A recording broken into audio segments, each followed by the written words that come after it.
Ya, gua kalau jadi menteri pendidikan ya atau jadi pemerintah pusat ya ruang geraknya kan terbatas banget dan tentu saja yang menentukan besaran gajinya adalah sekolah itu sendiri sesuai kemampuan anggaran sekolah tersebut.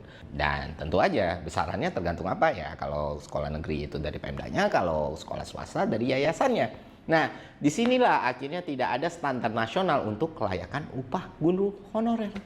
Nah, ketika gue lihat kondisi payung hukum dan alur kelembagaannya seperti ini, iya, gua kalau jadi menteri pendidikan ya atau jadi pemerintah pusat ya ruang geraknya kan terbatas banget karena sejak awal pusat nggak megang wewenang buat mengatur sedikit pun terkait tenaga honorer. Artinya sekolah dan daerah punya kewenangan penuh atas itu.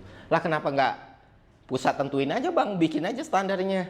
Masalahnya sekolah persenya apakah mau menerima atau tidak? Karena bisa aja ketika dibikin standarnya dari sekolahnya tidak punya kemampuan untuk merekrut hal tersebut. Jadi ini kan kompleksitasnya luar biasa sekali ya teman-teman.